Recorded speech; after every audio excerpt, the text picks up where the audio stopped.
Cyber expert Kamakshi Sharma इस वक्त हमारे साथ मौजूद है। बात करेंगे साइबर को लेकर। काफ़ी काम जो है ये कर चुकी हैं। मैम, पहले तो बहुत बहुत स्वागत है आपका। और आपने कई वर्ल्ड रिकॉर्ड अपने जो है अपने हिस्से करे हैं। जी। क्या कुछ रीज़न था? कैसे करते हैं? क्या करते मेरा मेन मकसद था हमेशा से कि अपने देश के लिए कुछ बड़ा करूं और साइबर टेक्नोलॉजी में मेरा हमेशा से एक इंटरेस्ट रहा था। जब मैं बड़ी हो रही थी, जब मैं कॉलेज पहुंची और कॉलेज में मेरी ही फेक आईडी बनी, तो फिर मुझे उस टाइम हैकिंग का भी शौक था। जैसे हर कॉलेज में कुछ बच्चों को हैकिंग का शौक होता है। और जब मैं हैकिंग करती थी, तो जब मुझे पता लगा मेरी फेक आईडी बनी है, मैं अपने डीन सर के पास गई। उन्होंने कहा, बेटा तू पता लगा लेगी क्योंकि तुझे हैकिंग आती है। तो फिर वहां से मेरे माइंड में क्लिक हुआ, हाँ मैं हैकिंग से इन्वेस्टिगेशन कर सकती हूँ। और उसके बाद जैसे जैसे मतलब वो दौर था 2015-16 का, उस टाइम टेक्नोलॉजी बहुत रैपिडली ग्रो हो रही थी। मतलब नया इंस्टाग्राम आया था, फेसबुक पे लोग तेजी से बढ़ रहे थे, इस तरह के एप्लीकेशंस आ रहे थे। वहाँ से मेरे माइंड में ये आ गया था कि हाँ ये आ रहा है तो इसमें क्राइम भी हो रहा है और मुझे इस ही फील्ड में कुछ ना कुछ करना है। साइबर क्राइम की बात करें तो साइबर क्राइम लगातार जो है अपने पैर पसारता जा रहा हम्म। है। ऐसे में कभी कितने केसेस अब तक सॉल्व किए होंगे आपने? मैंने इसमें 7,000 से ज़्यादा केसेस पे काम किया है। और ये बात बिल्कुल सही है, क्योंकि जैसे-जैसे टेक्नोलॉजी आ रही है, आज की डेट में एआई भी आ रहा है, वॉइस क्लोनिंग फ्रॉड जो हो रहा है कि आपकी कोई आवाज़ रिकॉर्ड कर सकता है और उस आवाज़ रिकॉर्ड करके या आपकी फ़ोटो से लेके कोई वीडियो कॉल भी बना सकता है अपने आप। और उसमें वो कोई आप ही की शक्ल में, आप ही की आवाज़ में आपके घरवालों से, रिश्तेदारों से, दोस्तों से पैसे माँग सकता है। तो हम देख रहे हैं कि टेक्नोलॉजी जितनी तेज़ बढ़ रही है, जितने उसके फ़ायदे हैं, उतने ही ज़्यादा उसमें नुकसान हो रहा है। कई रिकॉर्ड्स आपने अपने नाम करे हैं। कौन कौन से ऐसे रिकॉर्ड हैं जो अब तक फेमस हैं? जैसे वर्ल्ड रिकॉर्ड हो गया, इंडिया रिकॉर्ड हो गया, एशिया रिकॉर्ड हो गया, बेस्ट इंटरनेशनल स्पीकर का रिकॉर्ड हो गया। ये सारे रिकॉर्ड्स हैं जो अभी तक मिले हैं। अच्छा, साइबर क्राइम को लेकर लगातार जो है बातें रहती हैं सामने, उसको लेकर क्या कहना चाहिए? क्या मैसेज रहेगा लोगों के लिए? क्योंकि देखा जा रहा है कि जो बुजुर्ग हैं और ज़्यादातर जो महिलाएं हैं या लड़कियां हैं, वो ज़्यादा इसका शिकार हो रही हैं। जी। साइबर क्राइम में दिक्कत सबसे बड़ी ये है कि लैक ऑफ अवेयरनेस है। अवेयरनेस काफ़ी कम है लोगों में और उन तक वो अवेयरनेस पहुँचती भी नहीं है। जैसे हम कहते हैं आज की डेट में ये एक टेक्नोलॉजी है, लेकिन अगर हम देखें ये हमारे पेरेंट्स के लिए या बुज़ुर्गों के लिए या बच्चों के लिए एक इमोशन बन चुका है। वो इससे पूरी तरह कनेक्ट हैं, वो इससे किसी पे बात भी कर सकते हैं। वो मन हल्का करने के लिए इस पे नए दोस्त भी बना रहे हैं, क्योंकि आज की डेट में मोबाइल फ़ोन की वज़ह से कहीं न कहीं लोगों में एक अकेलापन सा भी आ गया कि सब फ़ोन पे ही रहते हैं, वन ऑन वन कोई बात नहीं करते, कोई डिस्कशन नहीं करता है।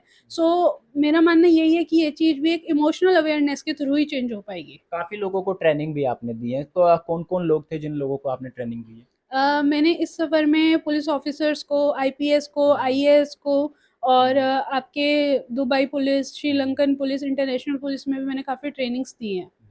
साइबर क्राइम को लेकर क्या मैसेज रहेगा लोगों के लिए? किस तरह से बचें, महिलाएँ हैं, बुजुर्ग?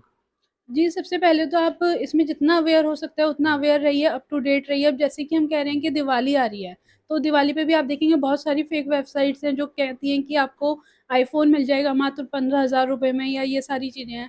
फेक वेबसाइट्स के ऑफ़र आएँगे, ऐसे लिंक आएँगे कि दिवाली ऑफ़र है, आप ये मैसेज 9 लोगों को भेज दीजिए। अमेज़न के फेक लोग लिंक क्रिएट करते हैं कि आप भेजिए, आप लकी विनर हैं, आप 9 लोगों को भेजेंगे तो आप अपना गिफ्ट रिन्यू करा सकते हैं। तो वो ऐसे इस तरीके से क्रिमिनल्स फ़ायदा उठाते हैं सिचुएशन का।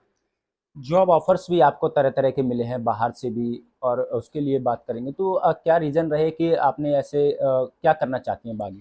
मैं चाहती हूँ कि मैं इंटरनेशनल साइबर फेस बनूँ, क्योंकि अभी तक कोई भी ऐसा व्यक्ति नहीं है, ना हमारी जनता के पास, ना विश्व स्तर पे, जो लोगों को अवेयर कर रहा हो। कि क्योंकि मैंने बताया कि 99% फ्रॉड जो होते हैं, वो लैक ऑफ अवेयरनेस के कारण है। और इस चीज़ को हमारी सरकार बहुत हल्के में ले रही है कि अवेयरनेस कोई बड़ी चीज़ नहीं है, ये सारी चीज़ें कि अवेयरनेस ही एक ऐसा मुद्दा है जिससे हम फ्रॉड रोक सकते हैं। आज की डेट में हम कहते हैं कि हमें नहीं पता कि कौन-सा विश्व युद्ध साइबर का विश्व युद्ध हो जाएगा। कल को बहुत बार ऐसा होता है कि हमें सुनने में भी आता है सीक्रेट एजेंसी से कि बाहर के जो चाइना वाले हो गए, रशिया वाले हो गए, ये लोग ऐसे लिंक्स पे काम करते हैं कि हम सीधा डायरेक्ट बैंक को अटैक ना करके नॉर्मल लोगों को लिंक भेजें, कोई भी। और वो लिंक जो है, उसमें अगर सर्वे किया जाता है तो पता लगता है कि 70 से 80% लोग वो लिंक पे क्लिक कर देते हैं देखने के लिए कि क्या है, और लिंक पे क्लिक करते ही पैसा चला जाता है। अगर वो ऐसे बल्क में टारगेट करते हैं तो हमें बल्क में अवेयरनेस भी लोगों में लानी पड़ेगी कि कभी वो एप्लीकेशन डाउनलोड करा देते हैं, कभी कुछ करा देते हैं। ये नए-नए क्रिमिनल्स जो आ रहे हैं, हमें उनको अवेयर करना ही पड़ेगा। जॉब ऑफर्स कहाँ-कहाँ से आपको मिले थे?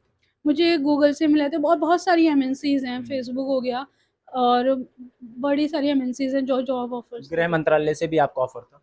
हाँ, मैंने उनके जो मिशन था, जो नेशनल पुलिस ग्रुप ने ही मेरा ये मिशन कराया था, उन लोगों ने मुझे सपोर्ट किया था जब मैं उनके पास गई थी। Vinod Sarohi sir, Vinod Pande sir, Rajpal Dabas sir, उन्होंने कहा था कि हम आपको कनेक्टिविटी में पूरी हेल्प करेंगे, और उनकी ही बदौलत ये मिशन हो पाया। फिर अब क्यों नहीं आपने मतलब वहाँ ज्वाइन किया, क्या रीज़न रहा कुछ? मेरा ये था कि उसमें इन्वेस्टिगेशन में क्या होता है, अगर मैं आज की डेट में बात करूँ तो एक दिन में 3 केस 4 केस हम इन्वेस्टिगेट कर सकते हैं। लेकिन मेरा मानना ये है कि वो केस होने ही नहीं देना है, उसे मुझे रोकना है। तो अभी ये था कि पुलिस वालों को मैंने इन्वेस्टिगेशन में ट्रेन किया।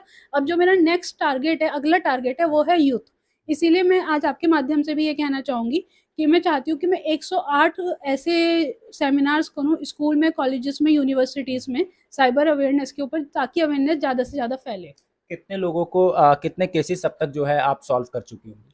मैं मोर देन 7000 केसेस पे मैं वर्क कर चुकी हूँ, और मैक्सिमम ये होता है कि जो वैसे वाले केसेस होते हैं जिसमें फेक आईडी बनती है, या लड़कियां फंस जाती हैं, या बच्चे गेमिंग फ्रॉड में फंस जाते हैं, वो वाले ऑलमोस्ट सारे ही सॉल्व हो जाते हैं। चलिए, धन्यवाद। तो ये थी साइबर एक्सपर्ट कामाक्षी शर्मा इस वक्त हमारे साथ मौजूद थी। साफ तौर पर इनका कहना है कि जिस प्रकार से लगातार साइबर क्राइम बढ़ता जा रहा है, उसको लोगों को अवेयरनेस करने की आवश्यकता है, और ऐसे में इन्होंने 7000 करीबन ऐसे केसेस सॉल्व किए होंगे। मैं जनतंत्र टीवी के लिए गाजियाबाद से सुनील गौतम।